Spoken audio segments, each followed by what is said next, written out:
Hello and welcome to part 3 in our series on the visual effects of the Infiltrator Tech demo. Today we're going to take a look at the fireball effect that was seen about halfway through that demonstration, and joining me is senior visual effects artist Francois Antoine. Hey Francois. Hey Zach, how are you? Doing well. So why don't you start by telling us a little bit about yourself? Sure, so before coming to Epic, I worked in film visual effects for 10 years. And I'm excited about this demo today because we're going to be showing an explosion which uses some of the same techniques that we use in film visual effects. So can you maybe give us a kind of an overview of what's so special about this effect? Well, we had to create this explosion with a new technique called volume texture. And it's basically a texture that's three-dimensional. And that in combination with GPU particles allowed us to create what we call our volume explosion. Traditionally, sprite-based explosions don't have that cohesive feel. But the volume explosion kind of overcomes those limitations and gives the impression that it's really rolling through the geometry and expanding. So the first step was to create the data for the volume explosion. And for that, I went into 3D Studio Max and used the FumeFX plugin to generate a 3D fluid simulation. And you can see that here we imported the geometry from Unreal Engine and using FBX. It actually saves the placement of all the geometry and also allows you to import camera with the camera angle and the different lens settings. Which I imagine would be useful here, where you kind of need to wrap a fluid simulation around that. Yeah, absolutely. Actually, having the camera allows you to really customize and animate to the camera, which can be a big time saver, so you don't waste time animating things that won't be seen on the camera. Once we have the explosion going, what I did is that I rendered 10 cross-sections of the fluid simulation from a top-down point of view. And you can see that each of these cross-sections is represented by the volume between each of these planes. So these are now rendered out, and one of the cross-sections looks just like this. And you could actually see inside the explosion right there, because this is a middle cross-section.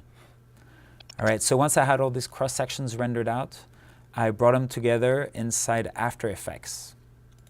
And over here you can see on the left here, I have all 10 cross-sections stacked on top of each other. This was just a way to test to make sure that there were no rendering artifacts or shadows from one layer into another. And it was to make sure everything was properly sorted before bringing that information into Unreal Engine. So now we're going to import each of these slices as a sub-UV texture. So this is one of the bottommost layers. You can see the cross-section for each of the frames of the render. And I imagine this would be one of the lower slices. That's exactly right. As the explosion moves up, it just leaves behind smoke. So what we could do is look at one of the higher level fireball slices. And you can see here that you have nothing in the beginning because the fireball hasn't reached that area of the fluid simulation. Right. And then the top cross-section is right here. So the next step is to recreate the information between each of these slices. So here we are inside the material that we wrote. You can see here there's a node called the volume texture sample, and this is where we create the 3D volume texture.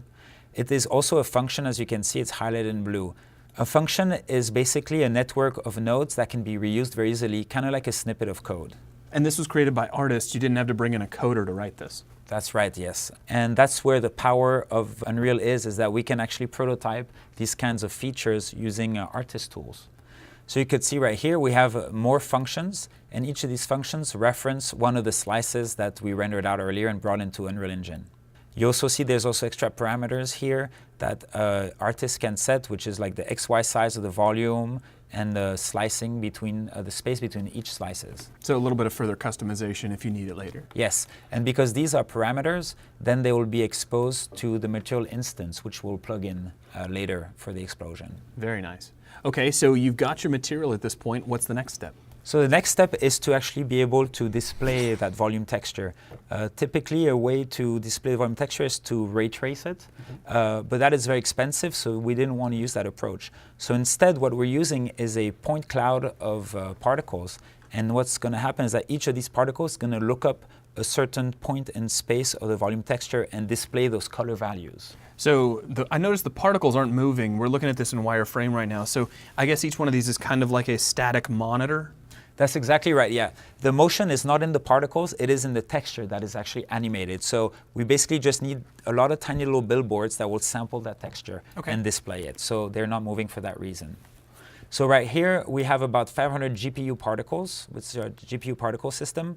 That's the right amount when we're kind of far from the camera, but here, because we're looking at the explosion pretty closely, I'm going to increase that count just for the sake of visualizing the explosion up close. So 2,000 particles is still very cheap by GPU standards. So now we can see the explosion happening, and if we go to the top view, which is where our camera is for the shot. Oh, that is amazing. You can actually feel it like creeping up at the camera. Yes, and that's exactly the feeling we wanted. That's something we don't traditionally get with regular 2D sprite explosions because they don't have that coherence between each other and they don't have this kind of growing volume. Very nice. So because it's made of slices, if you switch to the side view, you'll be able to see what our material is doing. You can see each of the 10 slices in effect here, and you can see our material is creating interpolated data between each of these slices. So in effect, we're recreating the explosion accurately from the top down, but using more efficient interpolated data where we don't need the detail.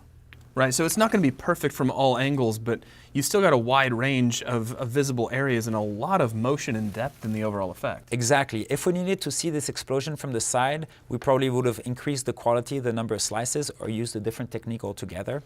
But for what we need, which is some subtle parallax and that rolling motion, this is just the right fit for that shot. Awesome.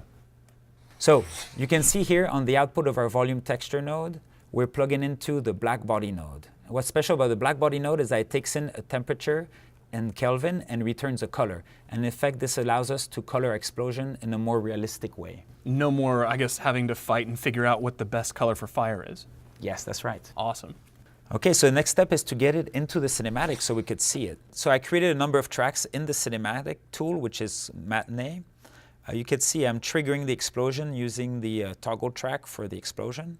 And that's just going to turn on the explosion and that's all? That's correct. That just triggers the explosion and has it running. But because we want it to sit better in the environment, I create also a track with lights. And this is called the explosion light, and that just creates light right here. And it kind of blows out the environment, so you really get the feeling that there's an explosion going off. Mm-hmm. And on top of that, you can see there's a layer of distortion right there. And the distortion is just a sheet that has a distortion material applied to it that sits on top of the explosion and moves up with it. And so as it gets close to the camera, you start getting that feeling of heat and heat shimmer. So if we run through the cinematic, we can see the completed effect. Tell me, how did Unreal Engine 4 enable you to make this effect? Is this something you could have done previously? It would have been hard to do previously because we're using custom material functions in the material expression editor. And on top of that, we need to use GPU particles. Well, Francois, thank you very much for your time, and thank you for joining us. We will catch you on the next Inside Unreal.